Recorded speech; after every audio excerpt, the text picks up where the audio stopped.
Honey, nagsisisi ka na ba?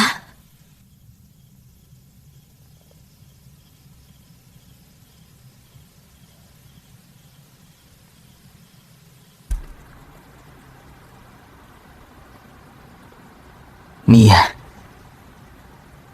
ano ba talagang balak mo? Inihanda na ni Leila ang lahat. May press conference bukas. Bilang kapamilya, kailangan mong humingi ng tawad sa kapatid ni Henry. At iurong na ang demanda. At kung tumanggi ako, Sige. May karapatan kang tumanggi.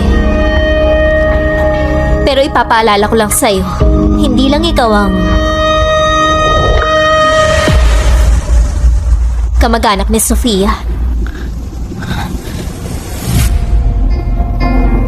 Mia, pakinggan mo ko. Kapag sinubukan mong galawin si Lola, isusumpa ko, lalaban ako hanggang kamatayan.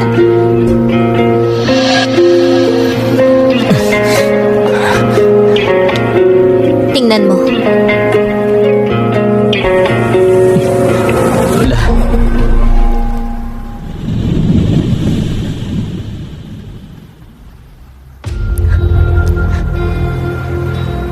Mia, iha. Nasaan si Lucas? Bakit hindi pa siya bumibisita?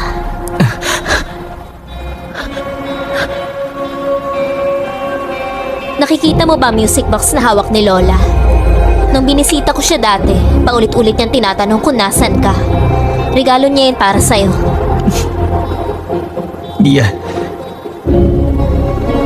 Mahal na mahal ka ni Lola. Ibinigay pa nga niya sa iyo ang pamanang pulseras ng pamilya Moore. Tapos ngayon ginagamit mo si Lola. Para takutin ako, ikaw pa ba yan, Mia? May konsensya ka pa ba? Ayoko rin gawin to. Sumunod ka na lang sa gusto ko bukas. Lucas!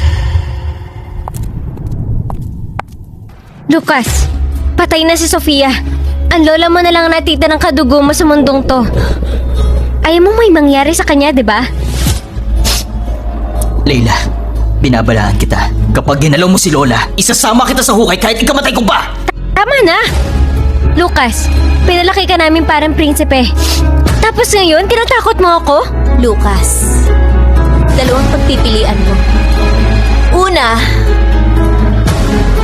hayaan mo nga Lola humingi ng tawad para sa'yo bukas. O, ikaw mismo ang humingi ng tawad.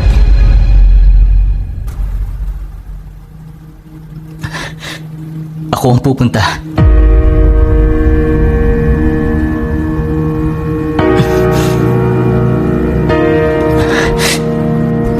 Mia. Leila. Ako si Lucas Moore. Sinusumpa ko. Hindi ko kakalimutan ang paghihigante para kay Sofia. At kung paano niyo ako pinilit. Lucas, pag nabayaran na natin ang utang na loob kay Henry, ibabalik ka namin ni Leila bilang young master. Lumalamig na. Ihatid na kita pa uwi.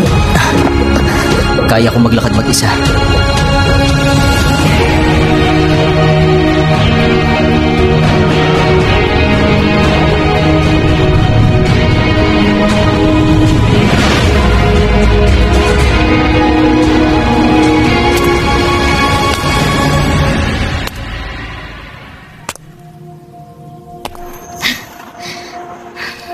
Mia, sobra ng pag-spoiled ni Lucas. Kailangan niya matuwid.